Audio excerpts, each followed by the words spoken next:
Dans les situations fonctionnelles, allons voir comment trouver la règle d'une fonction lorsque j'ai 2 points.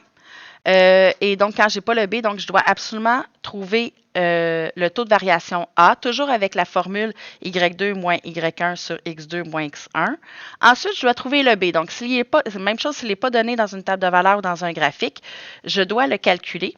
Donc, trouver l'ordonnée à l'origine en remplaçant toutes les autres lettres de la règle étant Y est égal à X plus B. Le A, on le trouve en premier. Ensuite, donc ici, si je veux trouver le B, il faut que je remplace tout. Le A, je le trouve avec la formule.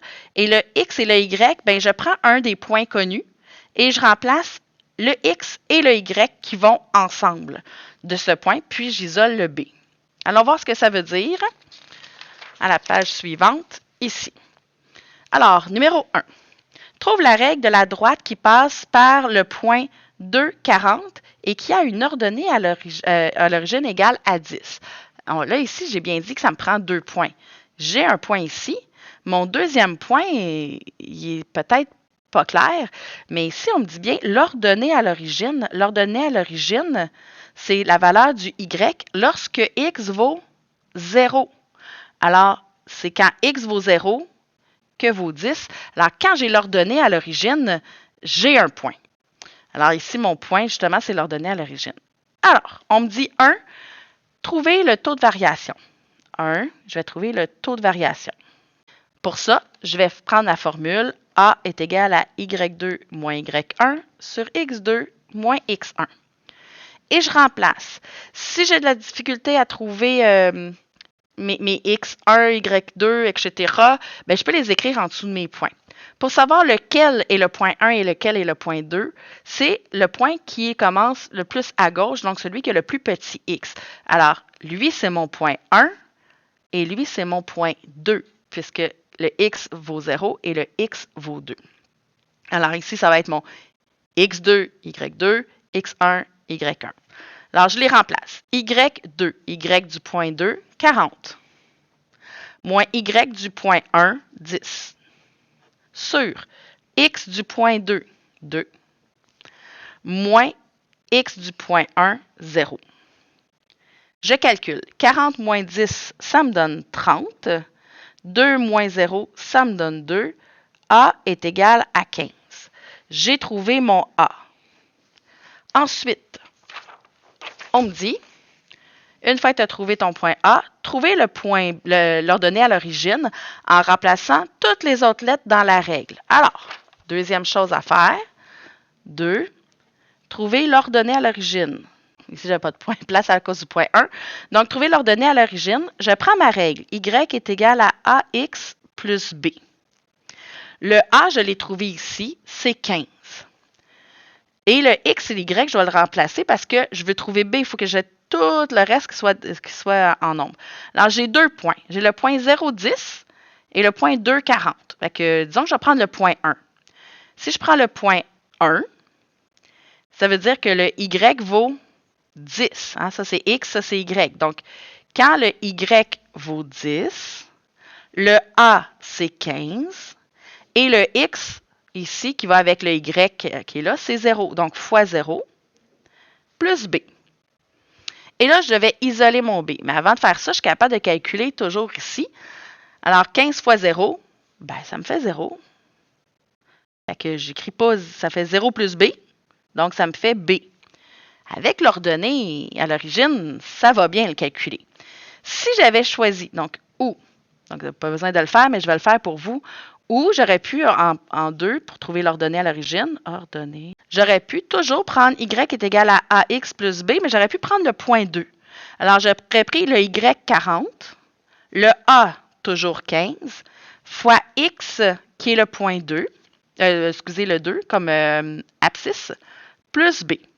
Là, j'aurais calculé 40 est égal à 30 plus B, puisque 2 fois 15, ça me donne 30.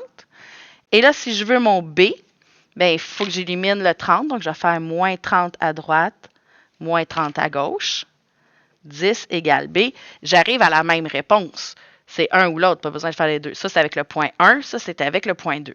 Alors, si je veux la règle, bien, je vais l'écrire. Y est égal à AX. A, c'est 15. x, plus b, ben, j'ai trouvé mon b qui est 10. Et c'est comme ça que je trouve la règle de ma fonction. Et je les trouve dans l'ordre, le a, ensuite le b, en ordre alphabétique. Parce que pour calculer le b, j'ai besoin de mon taux de variation. On va essayer avec un deuxième exemple. Trouve la règle sachant que l'ordonnée à l'origine de la droite est de moins 30 et qu'elle passe par le point 6, moins 12. Alors, encore une fois, ici, j'ai le point, je vais l'écrire au-dessus pour avoir plus de place. Là. Donc, j'ai le point 0, moins 30, puisque c'est l'ordonnée à l'origine. Et encore une fois, savoir lequel est le point 1, quel est le point 2. Bien, le x est 0, le x est 6, donc ça, c'est mon point 1, puis ça, c'est mon point 2. Première chose à faire, je reviens ici avec ma marche à suivre. 1, trouver le taux de variation avec la formule. Alors, 1, taux de variation, A est égal à Y2 moins Y1, sur X2 moins X1. Alors, le Y du point 2, c'est moins 12, moins le Y du point 1, moins 30. Attention, c'est moins, et la valeur, c'est moins 30, donc c'est bien moins 30. Divisé par le X du point 2, moins 12, moins le X du point 1, 0.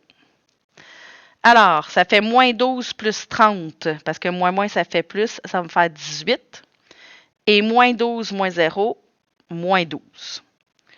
Ici, donc je pourrais le garder en fraction, mais sinon j'ai 18 divisé par moins 12.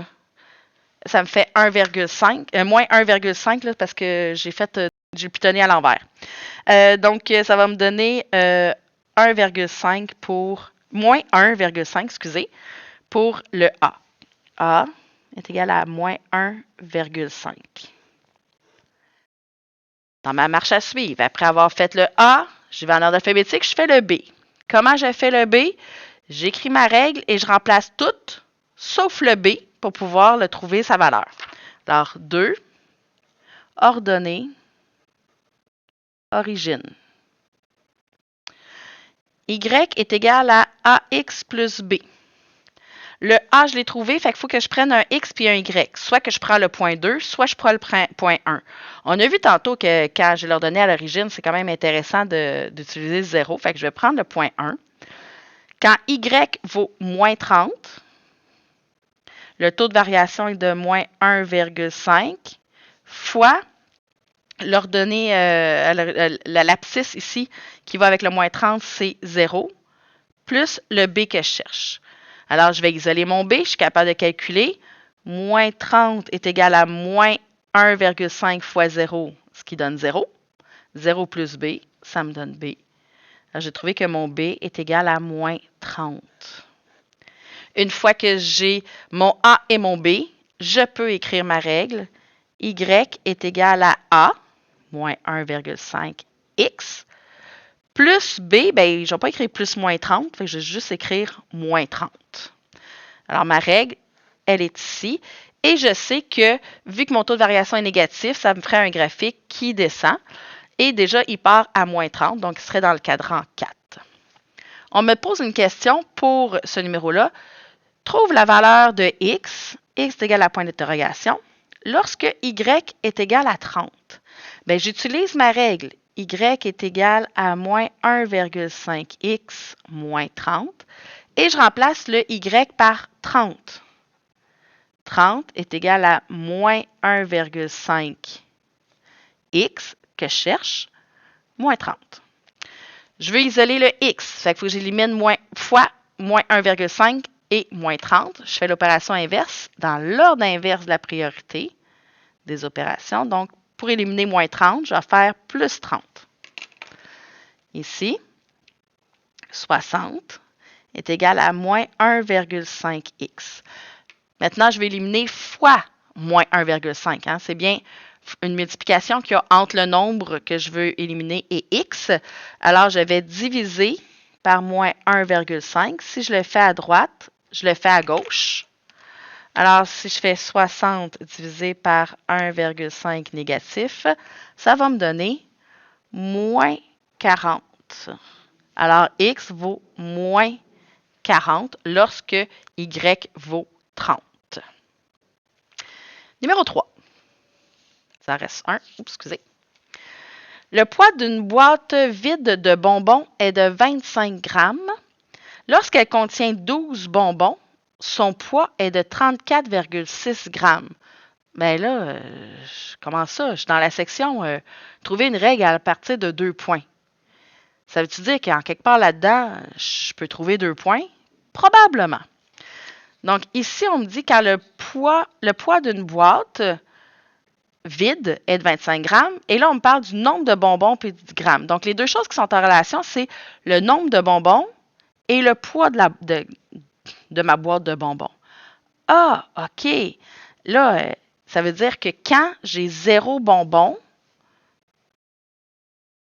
ça pèse 25 grammes. Puis quand j'ai 12 bonbons, ça pèse 34,6 grammes. Donc, je vais séparer mes points, mon abscisse, mon ordonnée par un point-virgule. Effectivement, le poids dépend du nombre de bonbons. Alors, ici, j'ai mes 2 points. Fait que, oui, ils sont en mots, mais c'est à moi de les trouver. Après ça, la démarche est exactement la même. 1. Trouver le taux de variation à l'aide de la formule. Alors, 1. Alors, j'ai écrit mon taux de variation, ma formule, y2 moins y1 sur x2 moins x1. Et je remplace lequel est le point 1, celui qui a le x le plus petit. Donc, celui-là, c'est le point 1, ça, c'est le point 2. Alors, le y du point 2, 34,6, moins le y du point 1, 25, sur le x du point 2, moins le x du point 1. Alors, ici, j'ai 34,6 moins 25, ce qui va me donner 9,6. Sur 12 moins 0 sur 12, le A va être égal à, ici j'ai mon 9,6 divisé par 12, 0,8. 0,8. Alors j'ai mon A. Ensuite, une fois que j'ai trouvé mon A, je vais trouver mon B. Comment je fais? Je remplace tout sauf le B que je veux trouver dans la règle. Alors, deuxième chose, ordonnée à l'origine. Alors, pour trouver l'ordonnée à l'origine, y est égal à ax plus b. Il faut que je remplace tout. Le a, je l'ai trouvé ici. Le y et le x, ben, je vais prendre ceux d'un point qui est là. Je vais encore y aller avec le 0, puisqu'on me donne encore l'ordonnée à l'origine. Donc, ici, y vaut 25. Le a est toujours 0,8. Et le x, quand y vaut 25, est de 0. Plus b. Alors, 25 va être égal à 0 fois 0,8, donc 0, plus b, il reste b. Alors, mon b est égal à 25. Et la question, c'est quelle est la règle? Y est égal à a, 0,8, x plus le b vaut 25. Question en lien avec ma règle. Quel est le poids de la boîte lorsqu'elle contient 32 bonbons? 32, c'est le nombre de bonbons. Donc, quand x égale à 32, quel est le poids y de la boîte? Alors, ici, je vais écrire y est égal à 0,8x plus 25. Et je remplace, je cherche le y quand le x, donc 0,8 fois, vaut 32. Alors, 0,8, je l'ai déjà ici, fois 32, fait 25,6 plus 25. Ça va me donner 50,6. Donc, réponse 50,6 grammes, puisque mes unités étaient en grammes.